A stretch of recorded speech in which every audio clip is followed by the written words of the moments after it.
कल इतवार की सुबह 31 जुलाई को जो बर्बरियत, जो हैवानियत जयपुर से महाराष्ट्र जाने वाली एक ट्रेन के अंदर हुई है, जिस हैवानियत को अंजाम दिया गया है, एक वर्दी पहने हुए आतंकी जिसका नाम चेतन सिंह है, उस आतंकी ने जिस हैवानियत को अंजाम दिया है, उसकी कोई मिसाल नहीं हो सकती। उसको एक्सप्लेन करना भी बहुत मुश्किल है, बहुत ज़्यादा मुश्किल, क्योंकि वो तस्वीरें देखने के बाद रूह कांप उठती है। और ख़ासकर वो अनफ़िल्टर्ड तस्वीरें जहाँ पर ये दरिंदा चेतन सिंह एक एक जान देते हुए आदमी के सामने बंदूक लेकर खड़ा है, जिसके सीने में इसने गोलियां दागी हैं, और वो आदमी जब इसके सामने, इसके पाँव के सामने तड़प रहा है, और ये आदमी उसके तड़पने के साथ साथ अपनी तकरीर दे रहा है और तकरीर में कह रहा है कि हिंदुस्तान में रहना है, देश में रहना है तो मोदी योगी है। सबसे हैरानकुन बात यह है कि वो शख्स वहाँ पर तड़प रहा है, 35 साल का सईद असगर अब्बास वहाँ पर तड़प रहा है, और ये शख्स वहाँ पर तकरीर कर रहा है और लोग तमाशबीन बने बैठे हैं। ज़्यादा कोई फ़र्क नहीं पड़ा, क्योंकि विक्टिम कार्ड खेलने वाला असगर अली 35 साल का जो है वो मारा गया। अब मरते मरते भी वो तड़प रहा था और विक्टिम कार्ड खेल रहा था। बहरहाल, अब कुछ लोगों का ये भी कहना है कि ये दरिंदा चेतन सिंह मेंटली अनवेल था, अनस्टेबल था। ये अनवेल आदमी B5 में सबसे पहले आपके अपने एक ASI को, सीनियर को पॉइंट ब्लैंक रेंज पे मारता है। किस आर्ग्यूमेंट को लेकर अभी तक इस पर सफाई नहीं है, लेकिन उसके बाद B5 के अंदर ही ये कादिर भाई नाम के एक शख्स को, 60 साल के बुजुर्ग को गोलियों से भून डालता है। उसके बाद वहाँ से 4 कोचेस पार करके पेंट्री कार में पहुँचता है। सरदार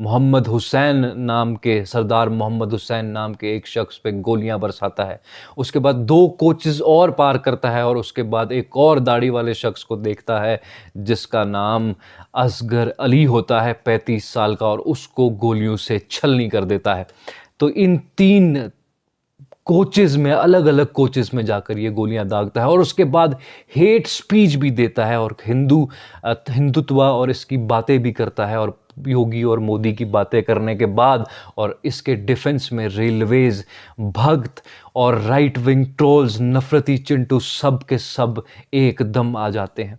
इस तरह की बर्बरियत और हैवानियत को देखने के बाद भी ये लोग जो हैं इसको डिफेंड कर रहे हैं, और अभी तक जो खबरों के हवाले से जानकारी मिल रही है उसमें ये भी कहा जा रहा है कि जेल में, सेल में ले जाने के बाद इस शख्स ने इनकलाब जिंदाबाद के नारे भी लगाए।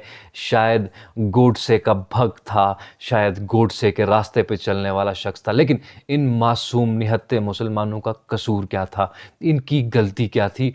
और आज इस कदर वर्दी वाले अगर खुले हो गए हैं, दरिंदे हो गए हैं, तो क्या गारंटी है इस देश में बाकी लोगों की, इस देश की माइनॉरिटीज़ की, अक़लियत की?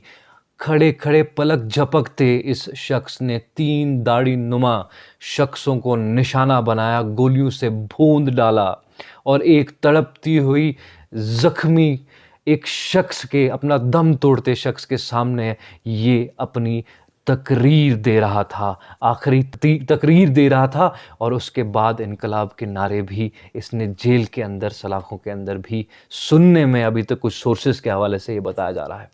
दोस्तों, मोदी योगी की बात करने वाला ये दरिंदा, ये चेतन सिंह, ये और इसके जैसे कई और तैयार किए गए हैं और लगातार तैयार किए जा रहे हैं। ये आँखों देखा है, हमारे सामने है, इस्लामोफोबिया है, मुसलमान का जीना मुहाल कर दिया गया है। इस नफ़रती सियासत के चलते इन लोगों पे कोई रोक नहीं है, कोई लगाम नहीं है, और हत्ता कि ये कि इस वक्त इसको डिफेंड करने के लिए कई लोग खड़े हो गए हैं। यकीनन देश में ऐसे बहुत ज़िंदा दिल लोग हैं, देश में ऐसे बहुत सच हक परस्त लोग हैं जो इस वक्त इस दरिंदे के ख़िलाफ़ खड़े हैं।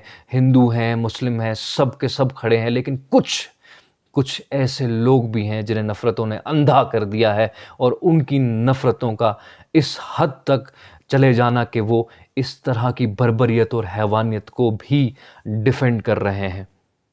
दाढ़ी-नुमा शख्स को निशाना बनाया, 3 कोचेज़ में घूमा और उसके बाद इसको ये कहा जा रहा है कि मेंटली अनवेल है।